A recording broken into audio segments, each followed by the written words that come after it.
সর্বম শিবময়ম শিবানন্তা শিবকৃপানন্তা। তাহলে আমরা 19th সেঞ্চুরির Austrian scientist, philosopher, আর্কিটেক্টের যে থিওরি অ্যাবাউট এনশিয়েন্ট কসমোলজি সেটা নিয়ে আলোচনা করছিলাম। যে চন্দ্রকে নিয়ে উনি শুরু করেছিলেন ওনার যে থিওরি, তাতে প্রথমে চন্দ্রের কথাই বলছেন যে চন্দ্রের যে আপাত দৃষ্টিতে যে বাহ্যিক ফিজিক্যাল রূপটা আমরা দেখছি সেটা একরকম তাৎপর্য তার, আর তার চন্দ্রের একদম গভীরতম অংশে যে গুপ্ত রহস্য গোপন হয়ে আছে তার তাৎপর্য আলাদা। তো এই চন্দ্রের একদম ইনারমোস্ট কোরে, যেটা আমাদের কাছে অ্যাভেলেবল নয়, আমরা পর্যবেক্ষণ করতে পারি না সাধারণভাবে, সেখানে কিছু স্পিরিচুয়াল বিইংস, কিছু আধ্যাত্মিক প্রাণী, সত্তা, অন্য মাত্রার ডাইমেনশনের প্রাণী একটা খুব স্ট্রিক্ট সেক্লুশনে, নির্বাসনে, নির্জনে বসবাস করেন এবং তারা বিশ্বব্রহ্মাণ্ডের থেকে নিজেদের বিচ্ছিন্ন করে রেখেছেন। তারা বিশ্বব্রহ্মাণ্ডের সঙ্গে কোনো লেনদেন, কোনো ট্রানজ্যাকশন, কোনো সম্পর্কের মধ্যে আবদ্ধ নন। আমরা মানুষ যখন বিশেষ কিছু বৈশিষ্ট্য, গুণ ডেভেলপ করতে পারে, মানুষের মধ্যে যখন বিশেষ কিছু অতীন্দ্রিয় ক্ষমতা তৈরি হয়, সৃষ্টি হয়, ডেভেলপ হয়, তখন মানুষ আর এই চন্দ্রের যে বাহ্যিক যে প্রতিফলনটা, the external reflection of the moon, যে রবির যে আলোটা প্রতিফলিত করছে চন্দ্র, মহাবিশ্বের সমস্ত বিচ্ছুরণকে যে চন্দ্র প্রতিফলিত করছে, এই বাহ্যিক আউটার রিফ্লেকশনটা আর তখন মানুষ সেটাকে অবজার্ভ করে না, দেখে না। ইনওয়ার্ডলি ট্রান্সপারেন্ট যে চন্দ্র যে স্বচ্ছ নির্মল, যে তার আদি রূপ, সেটা কিন্তু তখন পরিস্ফুট হয়, সুস্পষ্ট হয়, যদি বিশেষ কিছু অতীন্দ্রিয় ক্ষমতা মানুষের মধ্যে জাগ্রত হয়।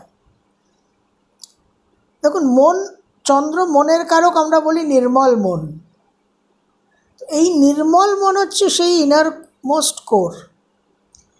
তো এই যে স্পিরিচুয়াল বিইংরা, যারা একেবারে একটা চরম নির্জনতায়, কঠোর নির্বাসনে নিজেদের আবদ্ধ করে রেখেছেন, cut off from the rest of the universe, সেই জন্য চন্দ্রের এই ইনারমোস্ট স্ফিয়ারকে, গভীরতম অংশকে ফোর্ট্রেস, দুর্গের সঙ্গে তুলনা করেছেন এই দার্শনিক বৈজ্ঞানিক। তো উনি বলছেন যে যখন এই চন্দ্রের দুর্গকে ভেদ করে বিশেষ কিছু অতীন্দ্রিয় ক্ষমতার মাধ্যমে, অতীন্দ্রিয় ক্ষমতা জাগ্রত হলে তার মাধ্যমে চন্দ্রের এই দুর্গকে ভেদ করে যদি দুর্গের ভিতর প্রবেশ করা যায়, তখন এই সমস্ত স্পিরিচুয়াল বিইংস যারা ওখানে বসবাস করছেন, তারা ওই গুহ্য গুপ্ত রহস্যকে প্রকাশ করে, উদ্ঘাটিত করে, যেটা একসময় প্রাচীন যুগের মানুষের কাছে উন্মোচিত হয়েছিল। It was open to and known to the ancient peoples. তো উনি বলছেন যে আমরা পৌরাণিক কাহিনীতে, পৌরাণিক কথায়, বিভিন্ন অতীতের কাহিনীতে, মিথস অ্যান্ড সাগাস, প্রাচ্য উইজডমে, দর্শনে যে সমস্ত উইজডম আমরা পাই, যে সমস্ত রেভেলেটরি ট্রুথস, উপলব্ধিজাত যে সমস্ত সত্য, যে সমস্ত দর্শন আমরা যেগুলো জানি, সেগুলো একটা সময় স্পিরিচুয়াল ওয়ার্ল্ডের কৃপার কারণে মানুষের কাছে এসে পৌঁছেছিল। কোনো ইন্টেলেকচুয়াল এফার্ট দিয়ে সেগুলোকে কিন্তু মানুষ প্রাপ্ত হয়নি। এই যে ইন্টেলেক্টের যে একটা লিমিট আছে, ইন্টেলেক্ট, র্যাশনালিটি একটা আপাত দৃষ্টিতে একটা ফিজিক্যাল লেভেল অবধি তার সীমা পরিসীমা, কিন্তু স্পিরিচুয়াল ওয়ার্ল্ডে যদি পৌঁছতে হয় তখন কিন্তু ইন্টেলেকচুয়াল যে ক্যাপাসিটিগুলো সেটা কিন্তু তখন আর সক্ষম থাকে না। তখন অতীন্দ্রিয় কিছু ক্ষমতা, বিশেষ করে ইন্টুইশন, সেটার একটা রিকোয়ারমেন্ট হয়। এবং প্রাচীন যুগে যে সমস্ত জ্ঞান, যে সমস্ত উপলব্ধি ছিল, যেগুলো আমরা ওরিয়েন্টাল উইজডম,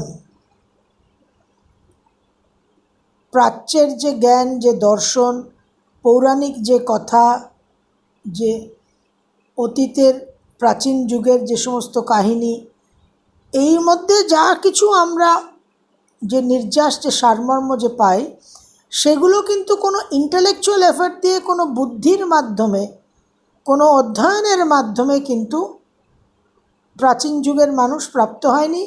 ডাইরেক্ট স্পিরিচুয়াল ওয়ার্ল্ডের কৃপাবর্ষণে তারা এগুলো প্রাপ্ত হয়েছিলেন। এবং যে সমস্ত মানুষের প্রকৃতি একটু ভিন্ন, একটু অনন্য, যাদের মধ্যে purely rational, purely intellectual capacity ছাড়াও কিছু এক্সট্রা ইন্টেলেকচুয়াল ক্যাপাসিটি আছে, সুপার সেন্সারি ক্যাপাসিটিস আছে, তাদের মধ্যে কিন্তু এই সমস্ত যে টিচিংস, এই সমস্ত যে জ্ঞান, তার একটা স্মৃতি কিন্তু তাদের মধ্যে এখনও অবশিষ্ট আছে। তো প্রাচীন যুগে এই চন্দ্রের যে রহস্য, moon mystery was one of the deepest secrets of ancient Times. এবং এটাকে উনি আদি একটা জ্ঞান, আদি একটা উইজডম বলছেন, প্রাইমাল উইজডম। বর্তমানে এই মডার্ন সিভিলাইজেশনের যে সময়, এই সময় চন্দ্রর যে বিচ্ছুরণগুলো আমরা পাচ্ছি, চন্দ্রর যে রিফ্লেকশন, যে সূর্যের আলো যে প্রতিফলিত করছে, ইউনিভার্সাল ফোর্সেস যে প্রতিফলিত করছে, সেটা শুধুমাত্র আমাদের যে অ্যানিমালিস্টিক লোয়ার নেচার, তার সঙ্গে সংযুক্ত। মানুষের অ্যানিমালিস্টিক লোয়ার নেচার, যে নিম্ন স্তরের পাশবিক যে প্রকৃতি, যেটাকে আমরা ইনস্টিংক্টিভ নেচার বলছি, সেটাই কিন্তু একমাত্র চন্দ্রের এখন তাৎপর্য। কিন্তু সেই ইনস্টিংক্টটাও খুব লোয়ার লেভেলের, খুব মিনিমাম ক্যাপাসিটির। ইনস্টিংক্টেরও কিন্তু অনেক গ্রেডেশনস আছে। হাইলি ইনস্টিংক্টিভের মধ্যে কিন্তু অনেক ক্যাপাসিটি, কিন্তু বর্তমানে চন্দ্রের যে ক্যাপাসিটিটা, যে কার্যকারিতা, যে পারফরমেন্স, সেটা শুধুমাত্র আমাদের খুব লোয়ার লেভেলের অ্যানিমাল ইনস্টিংক্ট এবং লোয়ার নেচারের কিন্তু একটা সিগনিফিকেটের কারকতা চন্দ্রের মধ্যে আমরা পাচ্ছি। তো এটাই কিন্তু বর্তমানে চন্দ্রের যে বিচ্ছুরণ, যে প্রতিফলন, তারই একটা প্রোডাক্ট, প্রেজেন্ট মুন রেডিয়েশন। এবং চন্দ্রের যে উইজডমটা, যে গুপ্ত রহস্যটা, সেটা কিন্তু গোপনই আছে, ইট ইজ হিডেন। নেক্সট উনি শনির কথা বলছেন। রাইট আফটার মুন উনি স্যাটার্নের কথা বলছেন। স্যাটার্নের কথায় কি বলছেন না, বলছেন স্যাটার্ন চন্দ্রের একদম বিপরীত, totally different, it is antithesis to the moon. কীভাবে Saturn is antithesis to the moon? না, চন্দ্রের মতো শনিও বিশ্ব ব্রহ্মাণ্ডের, মহাবিশ্বের বিভিন্ন ইম্পালস, বিভিন্ন ফোর্স গ্রহণ করছে, রিসিভ করছে, কিন্তু চন্দ্র যেরকম সেগুলোকে রিডাইরেক্ট করে রিফ্লেক্ট করছে, স্ট্রিম করছে, প্রবাহিত করছে পৃথিবীর উপর, শনি সেটা করছে না। Saturn is not streaming the forces and impulses received from the universe to the earth. এখানেই শনি আর চন্দ্রের বিভেদ, ভিন্নতা। শনি কি করছে? শনি শুধু নিজের সত্তার মধ্যে যা আছে, হিজ ওন ইন্ডিভিজুয়ালিটি, সেটাকেই শুধু সে রেডিয়েট করছে। চন্দ্র মহাবিশ্ব সম্বন্ধে আমাদের জানাচ্ছে, tells us about the universe. চন্দ্র আমাদের সূর্যের আলো প্রতিফলিত করে সূর্য সম্বন্ধে আমাদের জানাচ্ছে। কিন্তু শনি শুধুমাত্র নিজের সম্বন্ধে, নিজের সত্তাকে প্রতিফলিত করছে, প্রকাশ করছে, এবং cosmic memory of the past, অতীত, সেটা নিয়ে কিন্তু শনি অনেক বেশি অ্যাক্টিভ। বর্তমান প্রেজেন্ট সম্বন্ধে কিন্তু শনি সাইলেন্ট। বর্তমান প্রেজেন্টকে নিয়ে শনি কোনো উচ্চবাচ্য করে না।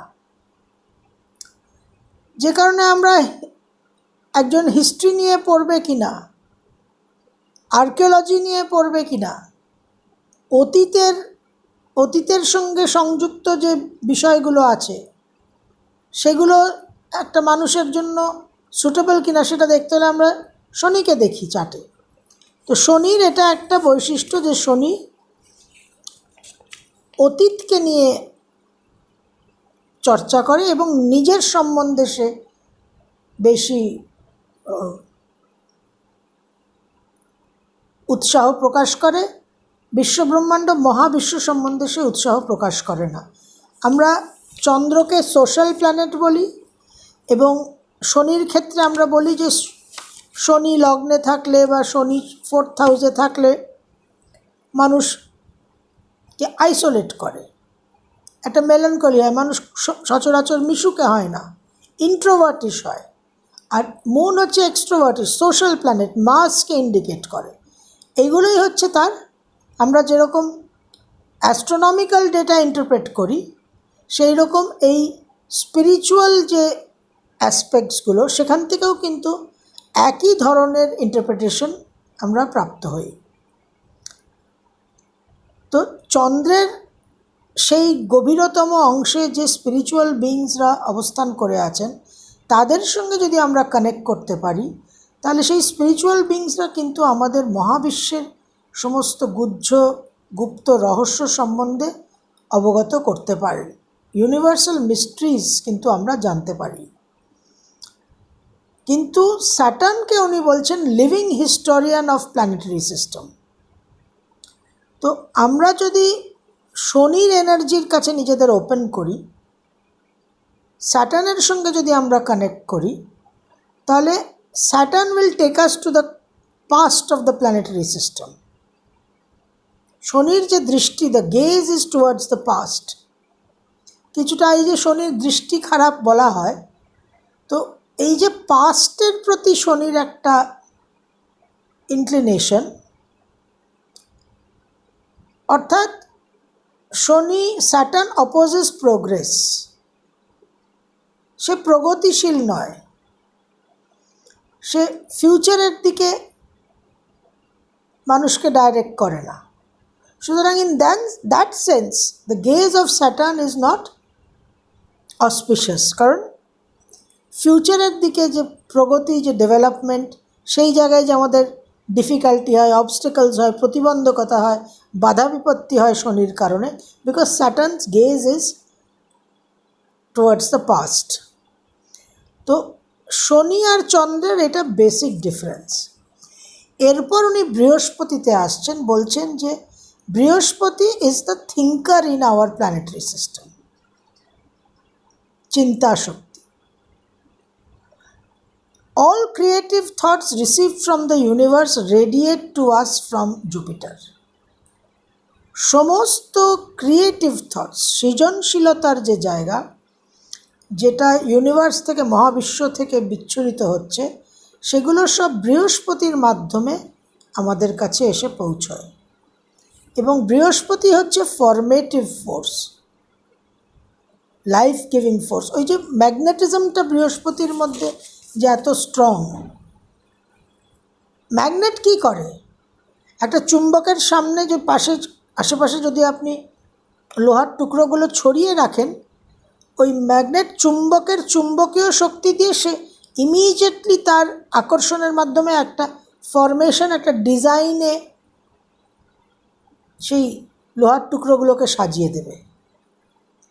তো এই যে ফরমেটিভ ফোর্সটা বৃহস্পতি আমাদের জীবনকে সাজিয়ে দেয়, ক্রিয়েটিভ ফোর্সের মাধ্যমে আমাদের জীবনকে সৃষ্টি করে, গঠন করে।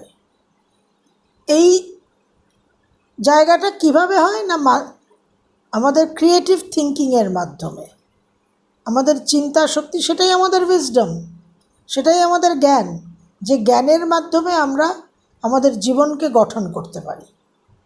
এই নিয়ে আমরা আগামী অনুষ্ঠানে, আগামী ভিডিওতে আরও বিস্তারিত আলোচনা করব। আশা করি আজকের ভিডিওতে আপনাদের যে তথ্য উপস্থাপনা করলাম সেটা আপনাদের ভালো লেগেছে এবং সেটা আপনাদের উপকারে লাগবে। সর্বম শিবময়ম শিবানন্তা শিবকৃপানন্তা।